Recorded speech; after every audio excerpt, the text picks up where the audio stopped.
Happy Wednesday, everyone. Thanks for tuning in to WeatherBug. Meteorologist Todd Nelson with a look at that national coast-to-coast forecast. Our January thaw continues. How about this beach weather down in Florida?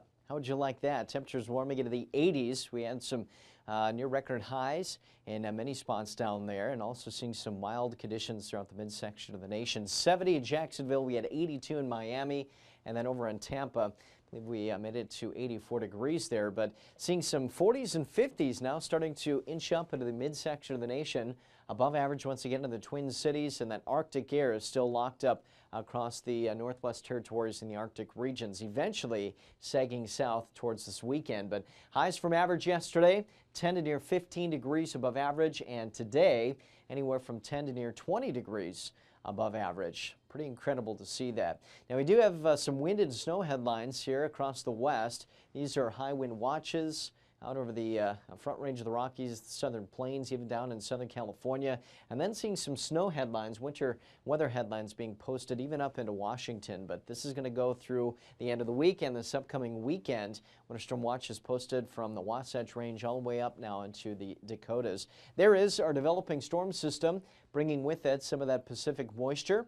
And off to the east, a little clipper system rolling across the Great Lakes. Not a terrible amount of moisture expected with that, but it did take a little bit of that moisture up into the Ohio Valley last night. And then from there, we take you down to the south where precipitation tallies have been quite impressive. Look at that over the last 48 hours, about 2.5 inches out near Dallas-Fort Worth, and close to 3 to 4 inches of rain in central Louisiana. And we're not quite done with this. It's almost a stationary system. That conveyor belt of moisture continues to leak up from the Gulf of Mexico. So widespread area of 2 to 3 inches.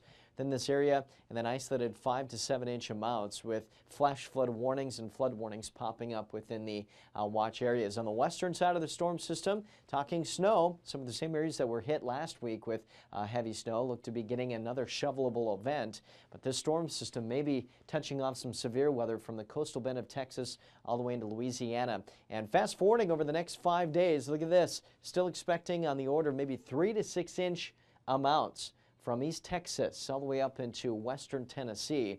That storm system will quickly make a beeline up to the upper Mississippi Valley with rain, even a little bit of freezing rain. And as I mentioned, that storm system out west will be right on the heels of that warmer storm. So we're talking heavy snowfall from eastern Montana, northeastern Wyoming, through the Dakotas and far northern Minnesota then by Friday and early Saturday morning. So we'll be watching for that as we head through the end of the week and this upcoming weekend. But look at temperatures now in Houston at 70, also in southern Louisiana at 70 degrees. Tonight, or tomorrow rather, even warmer.